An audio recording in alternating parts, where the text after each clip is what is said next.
Good morning to all of you. PP Savani school Ankleshwar ધોરણ 2 વિષય ગણિત પ્રકરણ 8 દશક અને એકમ.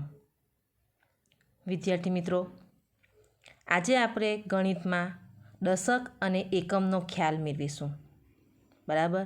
દશક અને એકમ કે દશક એટલે શું અને એકમ એટલે શું. તો જુઓ અહીંયા ગાડી કે દશક એટલે 10. મેં તમને આગળ પણ સમજાવેલું અને પરીક્ષામાં મેં પૂછેલું પણ હતું. બરાબર? હવે આપણે દશક અને એકમનો વ્યવસ્થિત રીતે ખ્યાલ મેળવવાનો છે કે દશક એટલે 10. બરાબર? અને એકમ એટલે 1. દશક એટલે 10 અને એકમ એટલે 1. બરાબર? કે દશક અને એકમથી બનતી સંખ્યા એ 2 અંકની સંખ્યા છે. બરાબર? જો અહીંયા ઉદાહરણ તરીકે મેં આપ્યું છે કે 54. હવે 54માં 2 અંક આપેલા છે, તો આપણને કેવી રીતના ખબર પડે કે દશકમાં કઈ સંખ્યા છે અને એકમમાં કઈ સંખ્યા છે.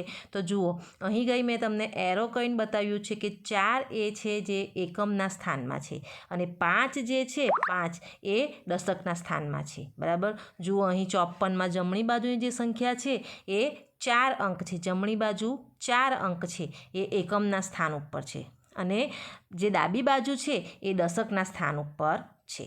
જુઓ, અહીં મેં તમને એક દર્શાવ્યું છે કે દશકમાં 5 છે અને એકમમાં 4 છે. જે એકમ બાજુ જે છે એ કઈ બાજુ કહેવાશે? જમણી બાજુ. અને દશકની બાજુ કઈ કહેવાશે? ડાબી બાજુ. એટલું યાદ રાખવાનું વિદ્યાર્થી મિત્રો કે આપણો જે જમણો હાથ છે એ જમણી બાજુ જે અંક આવેલો હોય એ એકમનો અંક કહેવાય અને ડાબી બાજુના હાથ ઉપર જે અંક આવેલો હોય એ દશકનો અંક કહેવાય. બરાબર? હવે સ્થાન કિંમત. બરાબર? સ્થાન કિંમત એટલે શું? તો દશકના સ્થાનમાં આપણને જે અંક આપ્યો હોય ને તેની સ્થાન કિંમત જ્યાં લખવી હોય તો દશક એટલે મેં શું કીધું? દશક એટલે 10. બરાબર? પણ હું તમને એકદમ ટૂંકી અને સરળ રીતે સમજાવું છું કે દશકમાં સ્થાનમાં જે અંક આપ્યો હોય ને જ્યારે દશકના સ્થાનના અંકની સ્થાન કિંમત લખવાની હોય ત્યારે શું કરવાનું આપણે? તો જે આપણને દશકમાં જે અંક આપ્યો છે એ અંકની ઉપર 1 શૂન્ય લગાવી દેવાનું. દશક એટલે 10 એટલે 10નું 1 શૂન્ય આવે ને. બરાબર? તો આ એકદમ ટૂંકી રીત છે. એમ હું તમને 10 10 10 કરતાં સમજાવવા જઈશ ને તો તમને લોકોને ખ્યાલ આવશે નહીં. માટે દશકના અંકમાં જે અંક આપ્યો હોય એની ઉપર શું કરી દેવાનું? સ્થાન કિંમત જ્યાં લખવાની હોય ત્યારે તો એની ઉપર શું કરી દેવાનું? 1 શૂન્ય લગાવી દેવાનું. એટલે એ દશકના અંકની સ્થાન કિંમત કહેવાશે. બીજું કે એકમના અંકમાં જે એકમના સ્થાનમાં જે અંક આપ્યો હોય એની જ્યારે સ્થાન કિંમત લખવાની હોય ત્યારે એકમ એટલે 1 એટલે એની સ્થાન કિંમત જે અંક આપ્યો છે એનો એ જ અંક રહેશે. જુઓ, અહીંયા આગળ મેં દર્શાવ્યું છે કે 54. તો 54માં 4 એ એકમના સ્થાન ઉપર છે. બરાબર? એટલે એની સ્થાન કિંમત શું થશે? 4 જ. અને 5 એ દશકના સ્થાન ઉપર છે એટલે દશકના સ્થાનમાં જે અંક આપ્યો હોય ત્યારે આપણે શું કરવાનું છે? 1 શૂન્ય લગાવી દેવાનું છે. એટલે 5ની સ્થાન કિંમત શું થશે? 50. બરાબર? ખ્યાલ આવ્યો વિદ્યાર્થી મિત્રો? તો આગળ જોઈશું સ્વાધ્યાય પોથીમાં કે દશક અને એકમ. મુન્નીના પ્રશ્નોના જવાબ આપો. બરાબર? મારી પાસે 10 રૂપિયાની 10 રૂપિયાની નોટ અને 1 રૂપિયાના સિક્કા છે. મારે 25 રૂપિયાની પેન્સિલ ખરીદવી હોય તો હું કેટલી નોટ અને કેટલા સિક્કા આપું? મેં તમને આગળ કીધેલું એટલું યાદ રાખવાનું કે દશકના સ્થાનમાં જે અંક આપ્યો હોય એટલા 10 આવશે અને એકમના સ્થાનમાં જેટલા અંક આપ્યા હોય એટલા 1 આવશે. બરાબર? ધ્યાનમાં રાખજો, દશકના સ્થાનમાં જે અંક આપ્યા હશે એટલા 10 આવશે અને એટલી વખત 10 આવશે અને એકમના સ્થાનમાં જે અંક આપ્યા હશે ને એટલી વખત 1 આવશે. જુઓ, અહીંયા આગળ 25 છે તો દશકના સ્થાનમાં 2 છે એટલે 10 કેટલી વખત આવશે? 2 વખત. 10 + 10 અને એકમના સ્થાનમાં 5 છે એટલે 1 કેટલી વખત આવશે? 5 વખત. આ સંખ્યાનું વિસ્તરણ આપણે આગળ પણ શીખી ગયા. બરાબર? જો અહીંયા ગાડી કેટલા છે? 13 રૂપિયા. હવે દશકના સ્થાનમાં કેટલા છે અંક? 1 એટલે 10 કેટલી વખત આવશે? 1 વખત. અને એકમના સ્થાનમાં 3 કેટલી વખત છે? એકમના સ્થાનમાં 3 છે એટલે 1 કેટલી વખત આવશે? 3 વખત. ખ્યાલ આવ્યો વિદ્યાર્થી મિત્રો? એ જ પ્રમાણે નીચે જુઓ કે 34 છે તો 10 કેટલી વખત આવશે? 3 વખત. 10 + 10 + 10 અને એકમના સ્થાનમાં 4 છે એટલે 1 કેટલી વખત આવશે? 4 વખત. બરાબર? એ જ પ્રમાણે જુઓ અહીંયા આગળ 59. બરાબર. તો દશકના સ્થાનમાં 5 છે એટલે 10 કેટલી વખત આવશે? 5 વખત. અને 9 છે એ કેટલી વખત? 1 કેટલી વખત આવશે? 9 વખત. એ જ પ્રમાણે 82 છે તો 10 કેટલી વખત આવશે? 8 વખત. અને 1 કેટલી વખત આવશે? 2 વખત. ખ્યાલ આવ્યો વિદ્યાર્થી મિત્રો? આ તમારે 5 લખવાના છે અને બાકીના જે 2 છે એ તમારે હોમવર્કમાં કરવાના છે. આગળ જોઈએ. આપણે રૂપિયા ગણવાના છે હવે. બરાબર. રૂપિયા તો બધાને જ ગણતા આવડતા હશે કે અહીંયા આગળ 10ની નોટ આપેલી છે અને રૂપિયાના છૂટા સિક્કા આપેલા છે. બરાબર. એ પ્રમાણે આપણે જોડકા જોડવાના છે. જુઓ પહેલામાં કેટલા છે? 10ની કેટલી નોટ છે? તો 10ની 1 નોટ અને 10ની 2 નોટ. બરાબર. એટલે કેટલા રૂપિયા થયા? 20 રૂપિયા. બરાબર. અને રૂપિયાના સિક્કા કેટલા છે? 2. બરાબર. એટલે કયો અંક બનશે? તો 10 10 કેટલી વખત છે? 2 વખત. અને રૂપિયાના કેટલા સિક્કા છે? 2. બરાબર. એટલે કયો અંક બનશે? તો 22 રૂપિયા. બરાબર. એમ નહીં ગણીને આવી રીતના ગણીએ તો પણ ચાલે ને કે 10 10 ને 10 20 20 ને આ 1 21 21 ને 1 22 મળી ગયા અંક. ચાલો એ જ પ્રમાણે નીચે જુઓ કે 10ની કેટલી નોટ છે? 3. બરાબર. કે 10 20 30. બરાબર. અને રૂપિયાના કેટલા સિક્કા છે? 3. તો 30 પછી 31 32 અને 33. એ જ પ્રમાણે નીચેનું કે 10 20 30 40 41 42 43 અને 44. ખ્યાલ આવ્યો વિદ્યાર્થી મિત્રો? આ રીતે રૂપિયા આપણે ગણવાના છે. ચાલો હવે નીચે આપણે સિક્કા ગણો, નોટ અને સિક્કા ગણો અને કેટલા રૂપિયા થાય છે તે લખવાનું છે. બરાબર. કે જુઓ અહીંયા આગળ પહેલાંમાં 10 20 30 30 રૂપિયા થયા અને રૂપિયાના સિક્કા કેટલા છે? 2. તો 30 પછી 1 રૂપિયો ગણવાનો એટલે 31 અને 31 પછી 32. એટલે કેટલા રૂપિયા થશે અહીંયા આગળ? 32 રૂપિયા. બરાબર. એ જ પ્રમાણે નીચે 10 20 30 40. બરાબર. 40 પછી રૂપિયાના સિક્કા કેટલા છે? તો 41 42 43 44 45 અને 46. 46 રૂપિયા થયા. આગળ જોઈએ 10 20. બરાબર. 20 પછી રૂપિયાના સિક્કા ગણો તો 21 22 23 24 25 26 27 28 અને 29. કેટલા રૂપિયા થયા? 29 રૂપિયા. નીચે જોઈએ 10 10ની કેટલી નોટ છે? 5. 10 20 30 40 50 અને રૂપિયાના સિક્કા કેટલા છે? 2. એટલે કે 51 અને 52. તો કેટલા રૂપિયા થયા?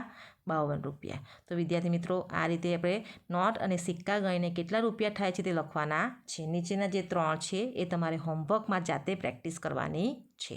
આગળ જોઈએ. આ આપણે શીખી ગયેલા આગળ સંખ્યાનું વિસ્તરણ કરતા. બરાબર. કે આપણને વસ્તુ ખરીદવા માટે અહીંયા આગળ રૂપિયા આપ્યા છે. રૂપિયાનું આપણે સંખ્યા પ્રમાણે વિસ્તરણ કરવાનું છે. મેં તમને આગળ કીધું તેમ કે દશકના અંકમાં દશકના સ્થાનમાં જે અંક આપ્યો હોય તો 10 એટલી વખત લખવાના અને એકમના સ્થાનમાં જે અંક આપ્યો હોય 1 એટલી વખત લખવાના. એટલું મગજમાં રાખવાનું કે દશક એટલે 10 અને એકમ એટલે 1. બરાબર. જુઓ અહીંયા આગળ 76 રૂપિયા આપ્યા છે તો 76 રૂપિયામાં 60 એ દશકના સ્થાનમાં છે, ડાબી બાજુ છે એટલે. બરાબર. તો 10 10 કેટલી વખત આવશે? 7 વખત. અને 6 1 1 કેટલી વખત આવશે? 6 વખત. જુઓ 10 + 10 + 10 + 10 + 10 + 10 + 10. 7 વખત 10 થયા અને 1 કેટલી વખત? 6 વખત. તો 1 2 3 4 5 અને 6. ખ્યાલ આવ્યો? એ જ પ્રમાણે જુઓ અહીંયા આગળ 83 રૂપિયા છે. બરાબર. તો 8 એ દશકના સ્થાનમાં છે એટલે 10 કેટલી વખત આવશે? 8 વખત. અને 1 કેટલી વખત આવશે? 3 વખત. ખ્યાલ આવ્યો વિદ્યાર્થી મિત્રો? ચાલો 66. 66માં 10 કેટલી વખત આવશે? 6 વખત. અને 1 કેટલી વખત આવશે? 1 વખત. 6 વખત. બરાબર. ચાલો 54માં 10 કોણ કહેશે મને? 54માં 10 કેટલી વખત આવશે? 5 વખત. અને 4 કેટલી વખત આવશે? 1 કેટલી વખત આવશે? 4 વખત. બરાબર. તો વિદ્યાર્થી મિત્રો આ રીતે તમારે રૂપિયાનું અને પૈસાનું એટલે કે નોટ અને રૂપિયાનું વિસ્તરણ આ પ્રમાણે તમારે કરવાનું છે. બરાબર. આ જે 3 છે એ તમારે હોમવર્કમાં કરવાનું છે. આગળ જોઈએ કે જુઓ બાળમિત્રો, તમે કોઈ પણ એક સંખ્યા ધારી લો. દાખલા તરીકે તમે સંખ્યા 24 ધારી છે, તો હવે આ સંખ્યાના બે ભાગ કરવાના છે. બરાબર. આ સંખ્યાના બે ભાગ કરવા માટે 10-10ની ગણતરી કરવી પડે છે. એટલે કે 10 + 10 એટલે કે 2 વખત. તો 10 બરાબર કેટલા થયા? 20. અને 20માં આપણે 4 ઉમેરીએ તો કે કઈ સંખ્યા મળે? 24. એટલે કે 20 + 4. આ પણ આપણે શીખી જ ગયા છે કે આપેલી સંખ્યાના બે ભાગ કરો એટલે કે 25 છે. તો મેં તમને કીધું તેમ કે દશકના સ્થાનમાં જે અંક આપ્યો હોય ને તેમાં શૂન્ય લગાવી દેવાનું, અને એકમમાં જે અંક આપ્યો હોય તેનો તે એમ જ રહેવા દેવાનો. બરાબર. તો અહીં 16 છે, તો દશકના સ્થાનમાં 1 છે એટલે 1ની ઉપર આપણે શૂન્ય લગાવી દઈશું. બરાબર. કારણ કે દશક એટલે 10. એટલે 10 + એકમમાં શું આપ્યું છે? 6. તો 6ના 6 છે એ એમના એમ રહેશે. બરાબર. એ જ પ્રમાણે 11 છે, તો જુઓ 11માં 1 એ દશકના સ્થાનમાં છે ને 1 એકમના સ્થાન. દશકના સ્થાનમાં 1 છે તેના શું થશે? 10. અને એકમના સ્થાનમાં 1 છે એના એ જ રહેશે. એ જ પ્રમાણે 20 છે. બરાબર. તો દશકના સ્થાનમાં 2 છે એટલે અહીંયા આગળ કેટલા થશે? 20. અને એકમના સ્થાનમાં 0 છે એટલે અહીંયા આગળ 0 જ રહેશે. 32. તો દશકના સ્થાનમાં 3 છે એટલે કેટલા આવશે? અહીંયા આગળ 30. અને 2 એના એ જ. 34. તો દશકના સ્થાનમાં 3 છે એટલે 30. અને એકમના સ્થાનમાં 4 છે એટલે 4 એમના એમ જ રહેશે. એ જ પ્રમાણે 39 છે, તો જુઓ દશકના સ્થાનમાં 3 છે એટલે 30. અને 9 એ એકમના સ્થાનમાં છે એટલે 9 એમના એમ જ રહેશે. એ જ પ્રમાણે અહીંયા આગળ જુઓ 46 છે એટલે દશકના સ્થાન કોણ કહેશે? દશકના સ્થાનમાં 4 છે એટલે અહીંયા કેટલા આવશે? 40. અને એકમના સ્થાનમાં 6 છે એટલે અહીંયા આગળ 6. 5 એ દશકના સ્થાનમાં છે એટલે 50. અને 8 એ એકમના સ્થાનમાં છે એટલે 8 એમના એમ જ. એ જ પ્રમાણે 52 છે. 5 એ દશકના સ્થાનમાં છે એટલે 50 જ થશે. અને 2 એ એકમના સ્થાનમાં છે એટલે 2 એમના એમ જ રહેશે. તો વિદ્યાર્થી મિત્રો, આ તમારે તમારી જાતે હોમવર્કમાં પ્રેક્ટિસ કરવાની છે. આગળ જોઈએ ખાલી જગ્યા પૂરો. બરાબર. જે પ્રમાણે આ કર્યું એ પ્રમાણે આ જ કરવાનું છે. દાખલા તરીકે 27 છે, તો અહીંયા આગળ ખાલી જગ્યા +7 છે, તો 7 એ એકમના સ્થાનમાં છે એટલે 7 એમના એમ આવશે. અહીંયા આગળ ખાલી જગ્યા છે એટલે અહીંયા આપણે દશકની સ્થાન કિંમત લખવાની છે. એટલે દશકના સ્થાનમાં 2 હોય તો શું થઈ જશે? અહીંયા આગળ 20. બરાબર. એ જ પ્રમાણે 41 છે, તો અહીંયા આગળ 4 એ દશકના સ્થાનમાં છે એટલે 40. અને 1 એ એકમના સ્થાનમાં છે એટલે 1. બરાબર. તો વિદ્યાર્થી મિત્રો, આ રીતે તમારે ખાલી જગ્યાઓ પણ પૂરવાની છે. નહીં સમજ પડે તો મને પૂછજો, હું તમને ફરીથી સમજાવીશ. બરાબર. ચાલો, અહીં સ્ટાર એટલે 10 છે અને ચંદ્ર એટલે 1 હોય તો બોક્સમાં આપેલી સંખ્યા ઓળખી લખવાનું કે સ્ટાર હોય જેટલા સ્ટાર હોય એટલી સંખ્યા. બરાબર. જુઓ અહીંયા આગળ 3 સ્ટાર છે એટલે 3. અને ચાંદા કેટલા છે? 4. એટલે કઈ સંખ્યા બની? 34. બરાબર. એ જ પ્રમાણે અહીંયા આગળ જુઓ કે સ્ટાર કેટલા છે? 4. અને ચંદ્ર કેટલા છે? 3. એટલે કઈ સંખ્યા બનશે? 43. બરાબર. અહીંયા આગળ સ્ટાર કેટલા છે? તો 5. અને ચંદ્ર કેટલા છે? 52. એટલે કઈ સંખ્યા બનશે? 52. જુઓ અહીં સ્ટાર કેટલા છે? 4. અને ચંદ્ર કેટલા છે? 5. એટલે કઈ સંખ્યા બનશે? 45. તો આવડશે ને વિદ્યાર્થી મિત્રો? બરાબર. સ્ટાર એટલે 10 અને ચંદ્ર એટલે 1. એટલે જે સંખ્યા બનતી હોય તે આપણે અહીં લખવાની છે. ચાલો, વાંચો, સમજો અને જવાબ લખો. કે રાજાએ શરણાઈવાળાને 77 રૂપિયા આપ્યા. 77 રૂપિયામાંથી 10-10ની કેટલી ઢગલી થાય? છૂટા કેટલા રૂપિયા બાકી રહે? બરાબર.